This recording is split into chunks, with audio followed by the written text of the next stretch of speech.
যেখানে মধ্যপ্রাচ্যের মুসলিম দেশগুলো ইরানকে ধ্বংস করে দিতে সব রকম প্রচেষ্টা চালিয়ে যাচ্ছে, সেখানে ভারতের জম্মু ও কাশ্মীরে দেখা যাচ্ছে এক ব্যতিক্রমী মানবিক উদ্যোগ।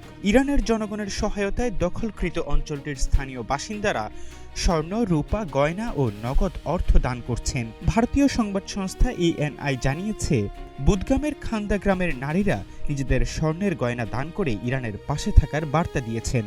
তারা মনে করছেন ইরানের পাশে দাঁড়ানো তাদের দায়িত্ব।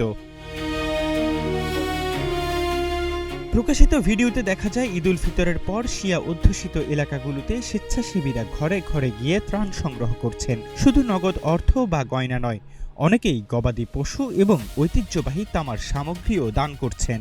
সংগ্রহীত সহায়তা ভারতে অবস্থিত ইরানের দূতাবাসের মাধ্যমে পাঠানো হচ্ছে, যাতে যুদ্ধকালীন পরিস্থিতিতে ক্ষতিগ্রস্তদের সহায়তা করা যায়। বিশেষ করে বুদগাম ও বারামুলা জেলায় এটি বেশি দেখা গেছে। সামাজিক মাধ্যমে ছড়িয়ে পড়া ভিডিওতে দেখা গেছে নারীরা লাইনে দাঁড়িয়ে গয়না জমা দিচ্ছেন এবং শিশুরা তাদের ঈদের উপহার হিসেবে পাওয়া অর্থ দান করছে। একজন আইনজীবী তার পরিবারের কাছ থেকে প্রায় ৩১ লাখ রুপি সংগ্রহ করে দিয়েছেন বলেও জানা গেছে। স্থানীয় সংগঠকদের দাবি, এ পর্যন্ত দানের পরিমাণ কয়েক কোটি রুপিতে পৌঁছেছে, যার মধ্যে সোনা ও রূপার মূল্যও অন্তর্ভুক্ত। এসব সম্পদ নগদে রূপান্তর করে অনুমোদিত চ্যানেলের মাধ্যমে ইরানের দূতাবাসে পাঠানো হচ্ছে। সমাজের সব স্তরের মানুষ, নারী, পুরুষ ও শিশুরা এই ত্রাণ কার্যক্রমে অংশ নিচ্ছে।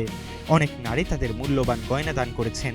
এমনকি এক বিধবা তার স্বামীর স্মৃতিচিহ্ন হিসেবে ২৮ বছর ধরে সংরক্ষিত একটি সোনার অলংকারও দান করেছেন।